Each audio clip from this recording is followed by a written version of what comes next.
Welcome back everyone.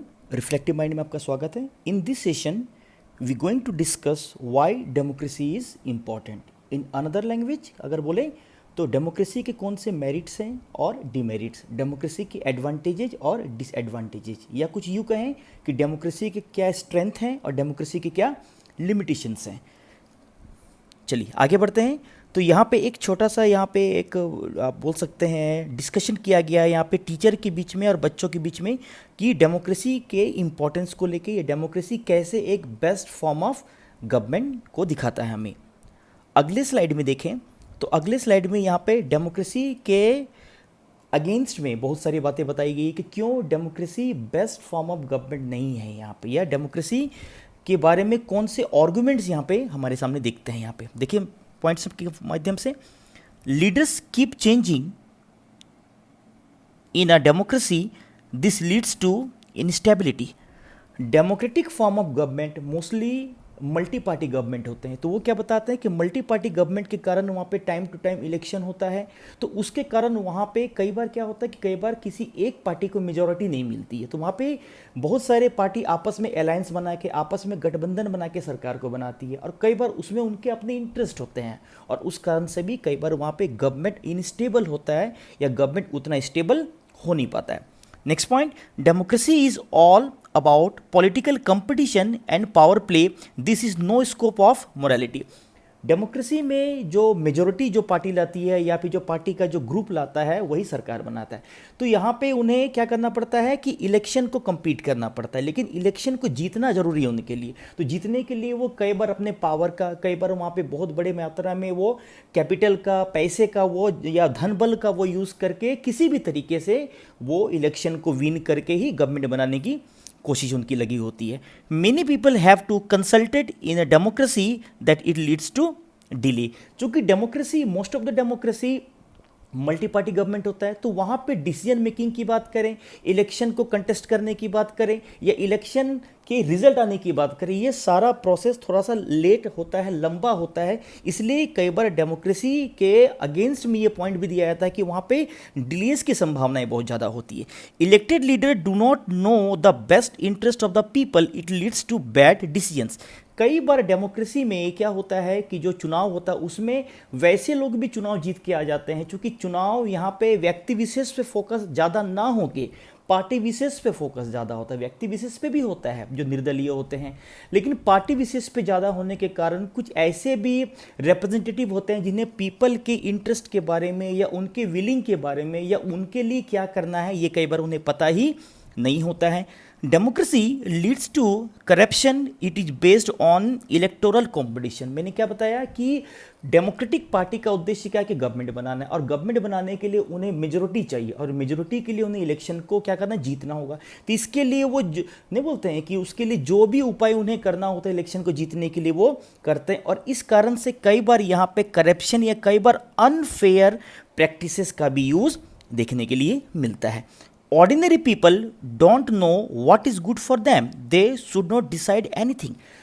People को अपना vote देना होता है, लेकिन क्या होता है कि जो रिप्रेजेंटेटिव होते हैं या फिर पॉलिटिकल पार्टीज के जो कैंडिडेट्स होते हैं वो पीपल को चुनाव के समय बड़े बड़े कैंपेन के द्वारा या लोक लुभावन रैलियों के द्वारा उनको अपने फेवर में करने की कोशिश करते हैं, और चुनाव जीतने के बाद बहुत कम ऐसे देखने के लिए मिलता है कि वो पीपल के विलिंग को अपने पॉलिसीज़ में, अपने डिसीजन मेकिंग में, अपने रूल में या अपने बोले कि कार्यों में उनके इच्छाओं को या लोगों की इच्छाओं को वो स्थान दे पाते हैं।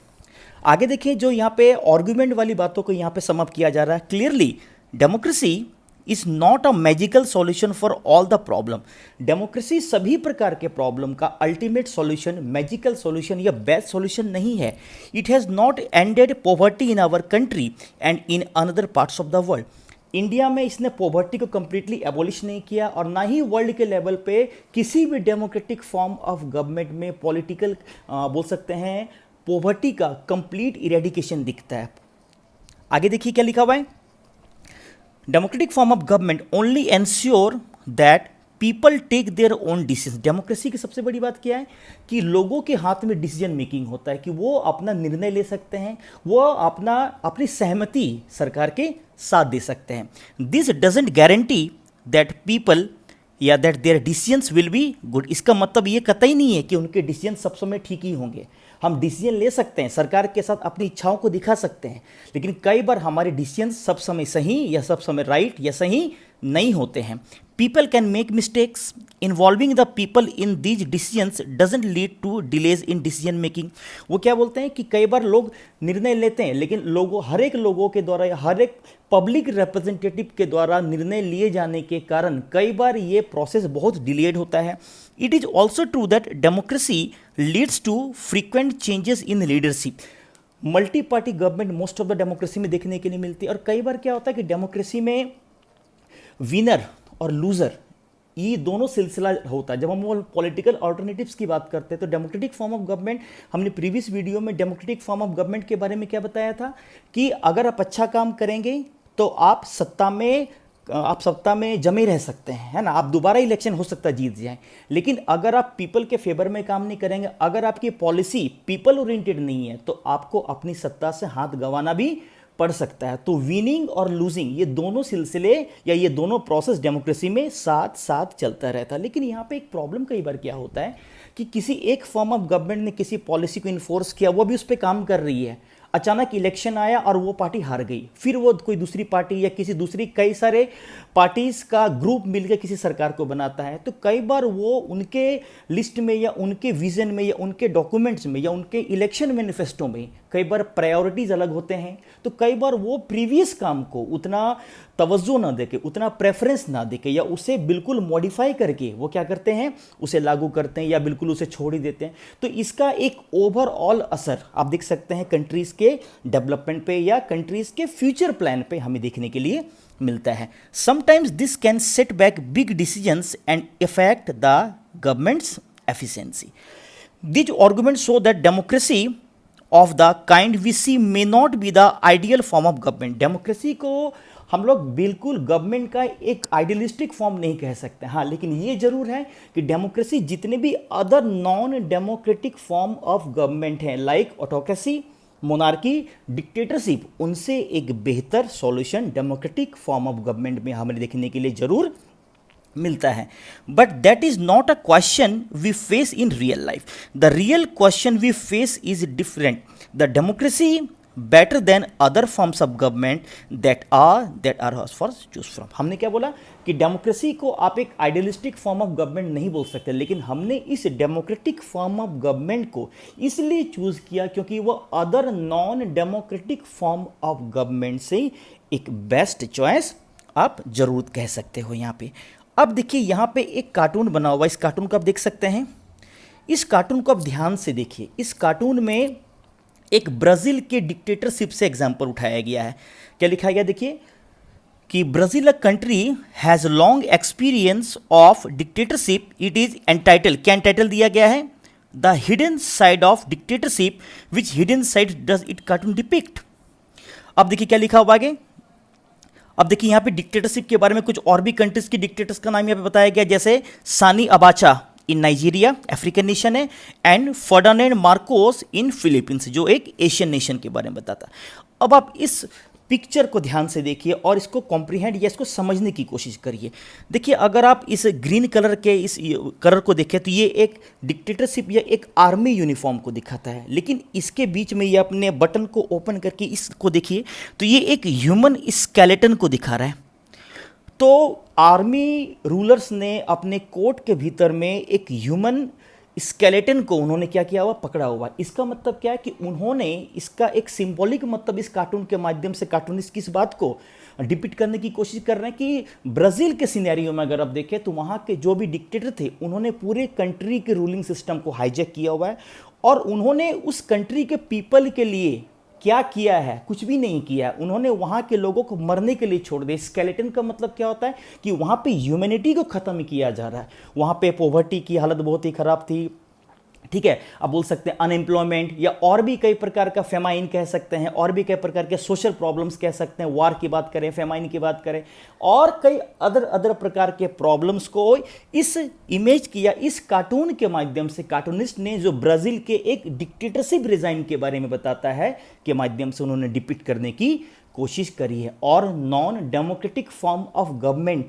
कि क्या नेगेटिव साइड्स हैं, ये हमने प्रीवियस वीडियो में जाके बताया था, डिटेल में डिस्कस किया था। अभी तक आपने उस वीडियो को अगर नहीं देखा है तो आई बटन और डिस्क्रिप्शन बॉक्स में प्रीवियस वीडियो के बोले तो डेमोक्रेसी के इंट्रोडक्शन के बारे में और फीचर्स ऑफ डेमोक्रेसी जिस पर 2 वीडियो है, मैं उन दोनों वीडियोस, टोटल 3 वीडियोस के लिंक मैं आई बटन और डिस्क्रिप्शन बॉक्स में शेयर कर दूंगा। आप उन वीडियो को जाके देखें, उसके बाद आप इस वीडियो को कंटिन्यू करेंगे।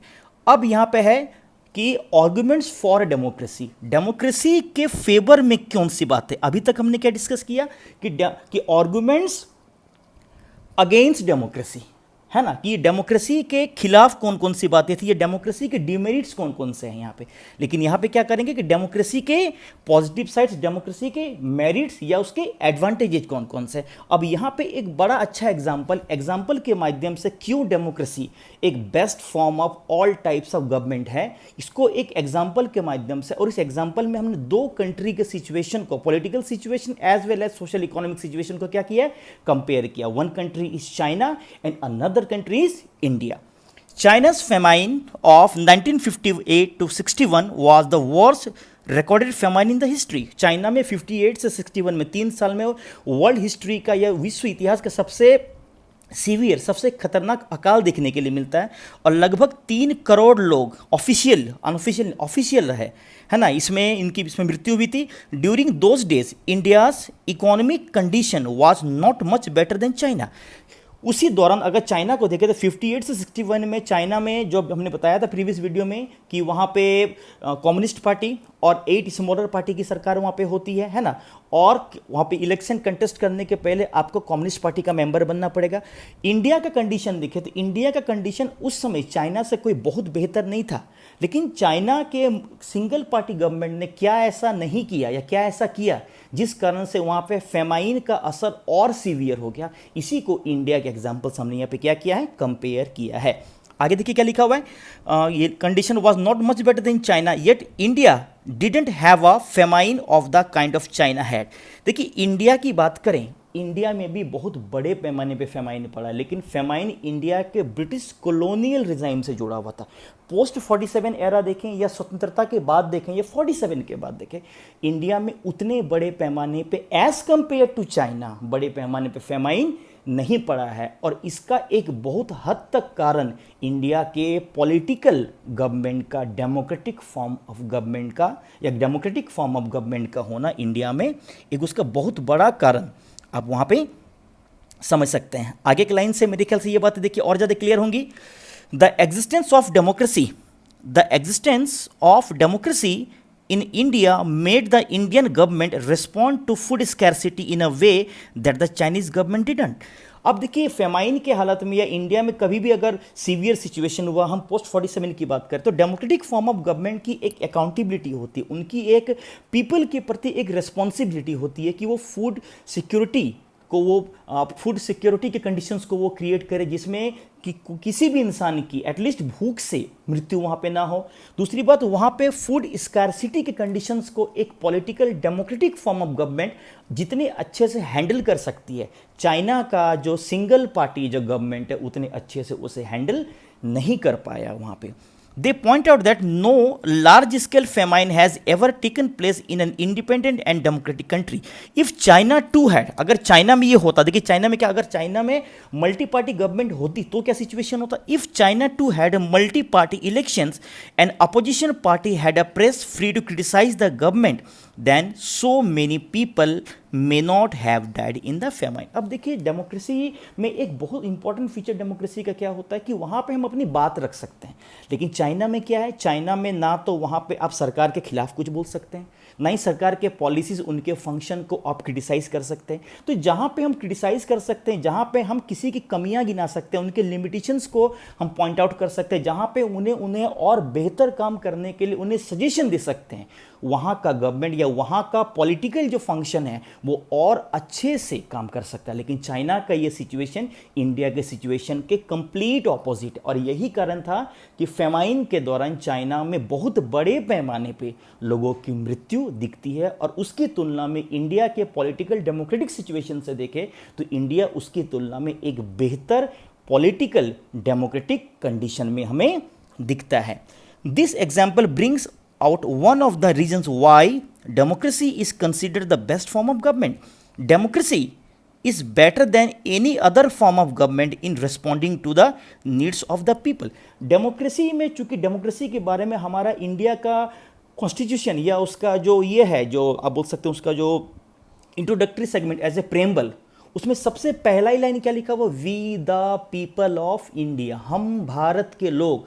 तो डेमोक्रेसी में जो सबसे बड़ी शक्ति होती है, जो सबसे बड़ी पावर होती है, ये जो सबसे बड़ी रूलर होती है, वो पीपल खुद होती है। इसलिए कोई भी democratic form of government people के नीड्स को, पीपल के विलिंग को, उनके इच्छाओं को, उनकी आकांक्षाओं की अनदेखी या उनको अवॉइड नहीं कर सकता। उन्हें पीपल के आकांक्षाओं के अकॉर्डिंग, पीपल के आप बोल सकते हैं नीड के अकॉर्डिंग ही उन्हें अपने पॉलिसीज को फ्रेम करना पड़ेगा या उन्हें अपने कार्यों को करना पड़ेगा। यहाँ पे अ नॉन डेमोक्रेटिक गवर्नमेंट में and can respond to people need. एक non democratic form of government people के नीड को फुलफिल कर सकती है, लेकिन करेगी ही ऐसा कोई जरूरी नहीं है। ये कंप्लीटली उस नॉन डेमोक्रेटिक रूलर पे डिपेंड करता है कि वो पीपल के फेवर में काम करना चाहती है या पीपल के फेवर में काम करना नहीं चाहती है। आगे देख सकते हैं, but it all depends on the wishes of the people who rule. जो मैंने बताया, if the rulers don't want, they don't have to act according to the wishes of the people. So democratic form of government का जो यहाँ पे black colour से bold करके लिखा हुआ है कि a democratic government is better government because, यहाँ पे अगर सवाल आ जाए कि डेमोक्रेटिक गवर्नमेंट एक better government, not idealistic government, एक better government among all forms of other governments like non democratic है, तो क्यों है? क्योंकि ये पीपल के प्रति ये ज़्यादा अकाउंटेबल होता है। इनमें एक प्रकार की अकाउंटेबिलिटी गवर्नमेंट के पोस्ट पे रहते हुए होती है कि इन्होंने पीपल के सामने जो इन्होंने इलेक्शन मैनिफेस्टो, जो उन्होंने इलेक्शन कैंपेनिंग के दौरान जो भी पीपल के सामने अपनी बातें रखी थी, क्या उनका विज़न था कि वो सरकार बनाने के बाद क्या करेंगे, कि कैसे पीपल के फेवर में काम करेंगे, कैसे मैक्सिमम से मैक्सिमम पीपल को एम्प्लॉयमेंट के प्रोसेस से जोड़ेंगे, कैसे उनका वेलफेयर करेंगे। तो उनके प्रति उनकी एक अकाउंटेबिलिटी सरकार बनने के साथ ही या गवर्नमेंट में आने के साथ ही वो शुरू हो जाती है। सो यहाँ पे क्या है कि अकाउंटेबिलिटी है ना, ये बहुत ज़्यादा होती है। Accountable government of democratic form of government को as compare to another forms of government you can. Democracy is based on consultation and discussion. देखिए, कहा जाता है कि अगर हम लोग एक फैमिली की बात करें तो फैमिली में कई बार कुछ बड़े डिसीजन लेने होते हैं या कुछ भी डिसीजन लेने होते हैं, तो आपने बहुत सारे फैमिली को देखा होगा, उसमें कुछ एक आध लोग ही डिसाइड करते हैं कि नहीं इस फैमिली के लिए क्या अच्छा होना है। लेकिन एक आध फैमिली या कुछ फैमिली में ऐसा भी होता है या बहुत सारे फैमिली में ऐसा होता है जहाँ पे सभी लोगों से सजेशंस मांगे जाते हैं, सभी लोगों की राय मांगी जाती है और सभी लोगों को अपने अपने व्यूज़ एक्सप्रेस करने के लिए वहां पे कहा जाता है। अर्थात वहां पे कहने का मतलब क्या है कि डेमोक्रेसी सभी से कंसल्ट करता है, सभी से संपर्क करता है और उनके विचारों को जानता है और उनके बीच में एक डिस्कशन करके वो बेस्ट ओपिनियन को या बेस्ट आप बोल सकते हैं मत को या विचार को वो डेवलप करने की कोशिश करता है। और यही डेमोक्रेसी का एक बहुत बड़ा फीचर है। जब हम लोग right to express article 19 fundamental rights India के पर्सपेक्टिव में बात करते हैं तो वहां पे कहने का मतलब क्या है कि हमारा बोलने का अधिकार है, हमें अभिव्यक्ति की स्वतंत्रता, और अभिव्यक्ति की स्वतंत्रता का मतलब होता है कि निर्णय में भी हमारी अभिव्यक्ति को स्थान दिया जाना चाहिए। A democratic decision always involves many persons, discussions and meetings. When a number of people put their head together, they are able to point out possible mistakes in any decision. जब बहुत सारे लोग, देखिए जब बहुत सारे लोग किसी ओपिनियन को देंगे तो उनमें मिस्टेक्स भी हो सकता है, क्योंकि एक दूसरे का विचार या सभी का विचार एक दूसरे से मेल ना खाता हो या कॉन्ट्राडिक्ट भी करता हो, लेकिन मिस्टेक्स होंगे। लेकिन डेमोक्रेसी की सबसे बड़ी खासियत क्या, आगे के पॉइंट्स में भी आएगा कि मिस्टेक होता है, लेकिन उस मिस्टेक को सुधारना भी डेमोक्रेटिक फॉर्म ऑफ गवर्नमेंट या रूलर्स के हाथ में होता है। अगर आप उन मिस्टेक्स को ठीक कर सकते हैं तो आप सत्ता में बने रहेंगे, अदरवाइज अगर आप उन मिस्टेक्स को ठीक नहीं कर सकते हैं तो पीपल के पास इलेक्शन के माध्यम से पॉलिटिकल ऑल्टरनेटिव्स भी है, अगली बार आपकी सत्ता जा भी सकती है या आपकी सत्ता रह भी सकती है। ये इस बात पे डिपेंड करता है कि आप पीपल के प्रति कितने अकाउंटेबल है। मिस्टेक्स का होना बड़ी बात नहीं है, लेकिन मिस्टेक्स को ख़त्म करना या मिस्टेक्स करने के बाद उस मिस्टेक्स को या उस मिस्टेक्स पर काम करके उसे पीपल के फेवर में और अच्छे तरीके से डिज़ाइन करना या उस पीपल के फेवर में उस मिस्टेक्स को ख़त्म कर देना, ये बहुत बड़ी बात होती है, याद रखिएगा। आगे क्या लिखा हुआ है, this takes time but there is a big advantage in taking time over important decision. कहा जाता है कि देर आए दुरुस्त आए। डिसीजंस में कई बार या डिसीजंस कई बार टाइम कंज्यूमिंग होता है क्योंकि वो बहुत सारे लोगों को, बहुत पॉलिटिकल पार्टीज को इन्वॉल्व करता है। और डेमोक्रेटिक फॉर्म ऑफ गवर्नमेंट में क्या होता है, रूलिंग भी होती है और ऑपोजिशन भी होते हैं, रूलर भी होते हैं और वहाँ पे एक उसका ऑपोजिशन, ये बोलते हैं ना कि एक सत्ता पक्ष भी होता है, एक उसका विपक्ष भी होता है। तो सभी से डिस्कशन करके किसी बड़े डिसीजन या किसी बड़े पॉलिसी को फ्रेम किया जाता है।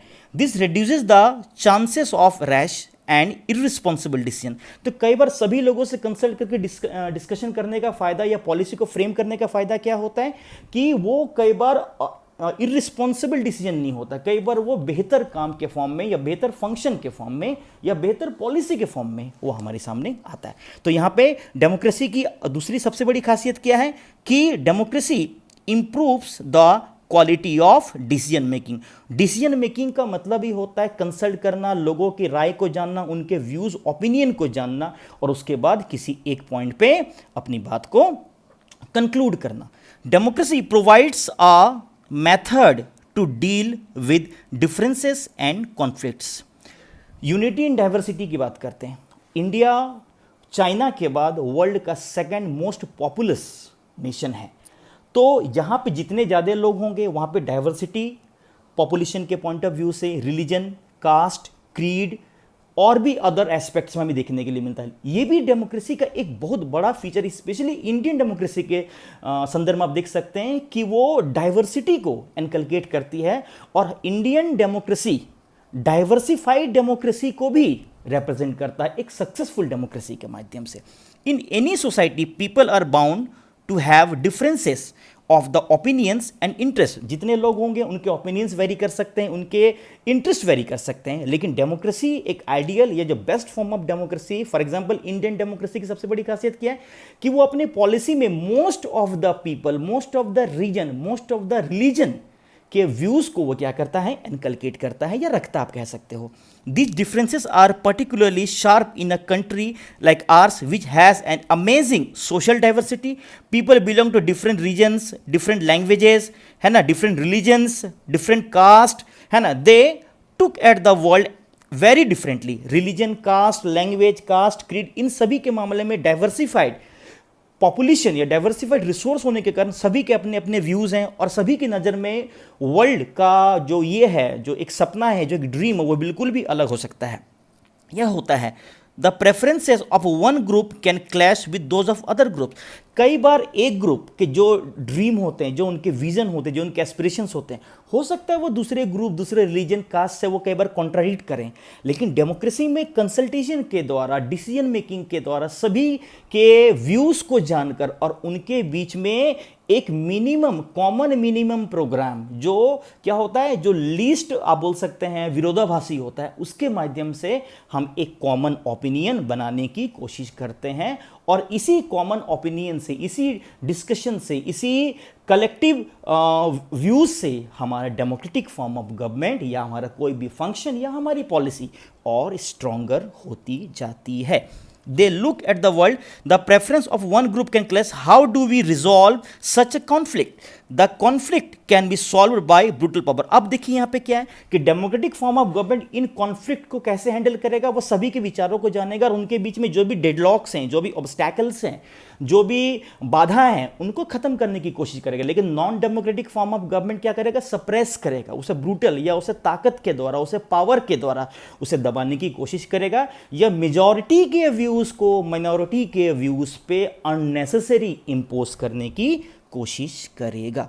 Whichever group is more powerful will dictate its term and conditions other, जो उसके कारण एक अनहैप्पीनेस, एक प्रकार का डिस्कॉन्टेंट, एक प्रकार का रेबल लाइक सिचुएशन वहाँ पे क्या हो सकता है, पैदा हो सकता है। इसीलिए आप लोगों ने देखा होगा बच्चे कि non democratic form of government जहाँ पे भी है या जहाँ पे भी पहले था, वहाँ पे पीपल ने बहुत बड़े पैमाने पे वहाँ पे विरोध करके उस non democratic form of government को चेंज किया और वहाँ पे डेमोक्रेटिक फॉर्म ऑफ गवर्नमेंट को क्या किया, स्टैब्लिश किया। Democracy provides the only peaceful solution to this problem. In democracy, no one is permanent winner. मैंने क्या बताया कि डेमोक्रेसी में कुछ भी आप बोल सकते हो स्टेबल नहीं है। स्टेबल का मतलब क्या कि अगर आप इस बार चुनाव जीते हैं तो 5 साल के बाद आप ही दोबारा चुनाव जीतोगे, ऐसा कोई जरूरी नहीं है। या फिर अगर आप इस बार चुनाव हार गए तो 5 साल बाद आपकी सरकार या कई सारे दलों की सरकार चुनाव हारेगी। ये इस बात पे डिपेंड करता है कि आप पीपल के कितने फेवर में हैं, आप कितने पीपल के फेवर में पॉलिसीज को डिजाइन कर पा रहे हैं, या पीपल के विलिंग को, उनके एस्पिरेशंस को, उनके नीड को आप अपने पॉलिसी में या पॉलिसी फ्रेमवर्क से उसे कितने अच्छे तरीके से जोड़ पा रहे हैं। No one is permanent loser, no one is permanent winner, no one is permanent loser. Different groups can live with one another peacefully in a diverse country like India. Democracy keeps our country together. तो democracy ने India में इतने बड़े पैमाने पर religious, language, caste, creed, diversity होने के बावजूद भी डेमोक्रेटिक फॉर्म ऑफ गवर्नमेंट ने यूनिटी इन डाइवर्सिटी के विजन को अच्छे से क्या किया, फुलफिल किया, आप कह सकते हो यहाँ पे.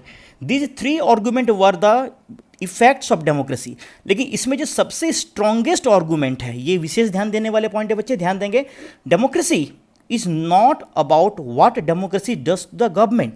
डेमोक्रेसी गवर्नमेंट के लिए क्या है ये इतना जरूरी नहीं है, लेकिन इससे भी ज़्यादा जरूरी है कि डेमोक्रेसी का सिटीजन के लिए क्या रोल है. डेमोक्रेसी सिटीजन के लिए क्या, या डेमोक्रेसी का वहाँ के उस देश के नागरिक के लिए क्या कर्तव्य, ये बहुत बड़ी बात है ना. Even if democracy does not bring about better decisions and accountable government, it is still better than other forms of government. Democracy enhances the dignity of citizen. जब हम लोग नागरिकों के डिग्निटी की बात करते हैं, उनके सेल्फ रिस्पेक्ट की बात करते हैं, आत्मसम्मान की बात करते हैं, उनकी गरिमा की बात करते हैं, तो उनकी गरिमा, उनके अधिकार, और इसमें भी स्पेशली उनके फंडामेंटल राइट्स, उनके मौलिक अधिकार से आता है. तो हमने पीपल को मौलिक अधिकार की गारंटी दी है. क्या वो अपने मौलिक अधिकार को एंजॉय कर रहे हैं? राइट टू एक्सप्रेस की बात करें, राइट टू फ्रीडम की बात करें, राइट टू लीव की बात करें, राइट टू सबसे one of the important right to equality की बात करें, है ना, राइट टू रिलीजियस माइनॉरिटी की बात करें, तो ये सभी डेमोक्रेटिक राइट्स से हमें ये पता चलता है कि हम एक डिग्निफाइड सिटीजन हैं या नहीं है, या हम किसी डेमोक्रेटिक फॉर्म ऑफ गवर्नमेंट में अपनी लाइफ को विद डिग्निटी एंजॉय कर पा रहे हैं या नहीं. तो ये भी डेमोक्रेसी का एक बहुत इंपॉर्टेंट फीचर आप कह सकते हैं. यहाँ पे आगे के पॉइंट्स में देखेंगे. People are not subject of a ruler, they are the rulers themselves. हमने थोड़ी देर पहले बताया कि डेमोक्रेसी में सबसे बड़ी शक्ति पीपल के हाथ में, और पीपल ही रियल रूलर है, क्योंकि वो अपने लिए एक रिप्रेजेंटेशन के माध्यम से एक पब्लिक रिप्रेजेंटेटिव चुनती है, और वही रिप्रेजेंटेटिव किसी गवर्नमेंट में उन पीपल के एस्पिरेशंस को या उनको क्या करते हैं वहाँ पे एज ए रिप्रेजेंटेटिव रिप्रेजेंट कर रहे हैं वहाँ पे. सो पीपल के हाथ में ही रियल पावर, या फिर बोले पीपल खुद ही रूलर होती है एक healthy democratic form of government like India. Finally, democracy is better than other forms of government because it allows us to correct its own mistake. Democracy एक बेहतर फॉर्म ऑफ गवर्नमेंट इसलिए भी है क्योंकि हम मिस्टेक करते हैं, वो एक ह्यूमन प्रोसेस है. Mistakes are the portals of discovery कहा जाता है, लेकिन उन मिस्टेक्स को ठीक करना डेमोक्रेटिक पीपल के हाथ में ही है. क्या है देखिए, as we saw before, there is no guarantee that mistakes can not be made in democracy. इस बात की कोई गारंटी नहीं दे सकता है कि किसी भी form of government like democracy, non democracy में मिस्टेक हो ही ना. हाँ, ये इश्यू है कि मिस्टेक हुआ है तो हम उन मिस्टेक्स को इरेडिकेट या उन मिस्टेक्स को खत्म या कम कर पा रहे हैं या नहीं, ये इश्यू है. No form of government can guarantee that. Advantage in a democracy is that such mistakes can not be hidden for long time. अगर आपने डेमोक्रेटिक फॉर्म ऑफ गवर्नमेंट में रहते हुए किसी प्रकार का मिस्टेक किया, कोई भी एक ऐसा पॉलिसी डिजाइन किया, लाइक अगर मैं बोलूं कि किसी जगह पर अगर बहुत ज़्यादा बाढ़ आया या असम में बहुत ज़्यादा बाढ़ आया, लेकिन फ्लड के सिचुएशन में आपने अगर असम या असामीज पीपल के लिए या असम के लोगों के लिए आपने कोई अच्छा पॉलिसी नहीं बनाया, या उनके फ्लड लाइक जो ये था, जो नेचुरल डिजास्टर में वहाँ के लोगों का और अच्छा हो सके, वहाँ के लोगों को सिक्योरिटी दे सके, वहाँ के लोगों को उस फ्लडी सिचुएशन से सेफली बाहर कर सके, उस लायक आपने कोई भी पॉलिसी नहीं बनाया, तो पीपल इन चीज़ों को अपने ध्यान में रखती है. और कहा भी जाता है कि पीपल इलेक्शन के समय इन सभी बातों को ध्यान में रखते हुए ही वो अपने लिए फर्दर पब्लिक रिप्रेजेंटेटिव को या पीपल रिप्रेजेंटेटिव को क्या करती है, इलेक्ट करती है। अगर आपने अच्छा काम किया वो भी पब्लिक के सामने है, और अगर आपने पीपल के अगेंस्ट या पब्लिक इंटरेस्ट के अगेंस्ट जाके कोई काम किया है वो भी पीपल या पब्लिक के दिमाग में है। तो आप अच्छे काम को सबके सामने दिखा सकते हैं और गलत काम को भी आप सभी से छिपा नहीं सकते हैं। ये डेमोक्रेसी का एक बहुत बड़ा फीचर आप कह सकते हैं। There is a space for public discussion on this mistakes and there is a room for correction. तो मिस्टेक्स, हम लोग पार्लियामेंट की बात करें, लेजिस्लेटिव असेंबली की बात करें, तो वहाँ पे ऑपोजिशन कई बार क्या करता है, बच्चा आप देखेंगे रूलिंग, तो कई बार वो रूलिंग पार्टी पे वो आरोप लगाते हैं कि नहीं सरकार ने ये काम अच्छे से नहीं किया, सरकार को इस काम को और अच्छे से करना चाहिए था, सरकार ने अच्छे से लोगों को रोजगार नहीं दिया है ना, अच्छे से वो महंगाई को कंट्रोल नहीं कर पा रही है। तो कई बार सरकार के सामने ये चैलेंजेस रखे जाते हैं जो उनके पॉलिसीज के माध्यम से पीपल के सामने आते हैं। और ऑपोजिशन या एक हेल्दी ऑपोजिशन का भी ये काम होता है कि वो जो रूलिंग पार्टी है उनके कमियों को उनके सामने रखे और उन्हें और बेहतर तरीके से पीपल वेलफेयर के अकॉर्डिंग पॉलिसीज को फ्रेम करने के लिए क्या करें, बीच बीच में सपोर्ट करता रहे। या कुछ यूं कहें कि ऑपोजिशन का एक कंस्ट्रक्टिव रोल हो, सरकार को सपोर्ट करना हो, ना कि उसको आप बोल सकते हैं अननेसेसरी क्रिटिसाइज करना हो। यहाँ पे rulers have to change their decision और this happens, this can not happen in a non democratic form of. तो non democratic form of government में एक तो पीपल के एस्पिरेशंस की उतनी वैल्यू होती नहीं है, और दूसरी बात वहाँ पे जो डिक्टेटर्स होते हैं, जो ऑटोक्रेट्स होते हैं, वो मिस्टेक्स पे मिस्टेक्स किए जाते हैं, लेकिन उनके मिस्टेक्स पे टोकने वाला या उन मिस्टेक्स को वो ठीक ही करें ऐसा जरूरी नहीं है। अब यहाँ पे डेमोक्रेसी के फीचर्स को, जो अभी तक हमने थोड़ी देर पहले बताया कि क्या इसके मेरिट्स हैं, क्या इसके डिमेरिट्स हैं, क्यों डेमोक्रेसी जरूरी है, उसको यहाँ पे समअप किया जा रहा है। क्या लिखा गया है कि democracy can not get us everything and is not the solution to all problem. Democracy सभी प्रकार के प्रॉब्लम का एक आइडियलिस्टिक सॉल्यूशन नहीं है, लेकिन ये बेस्ट सॉल्यूशन है ना, as compare to other forms of government आप जरूर कह सकते हैं, but it is clearly better than any other alternative. आगे लिखा हुआ है better chances of a good decision, it is likely to respect people's own wishes, people के विशेस की यहाँ पे रेस्पेक्ट होती है, and allows different kinds of people to live together even when it fails to do some of these things, it allows a way of correcting its mistakes and offer more dignity to all citizens। अब देखिए यहाँ पे एक Canada का political situation पर based एक यहाँ पे कार्टून दिया गया। क्या लिखा हुआ देखिए, this cartoon was publish in Canada just before it's parliamentary elections in 2004।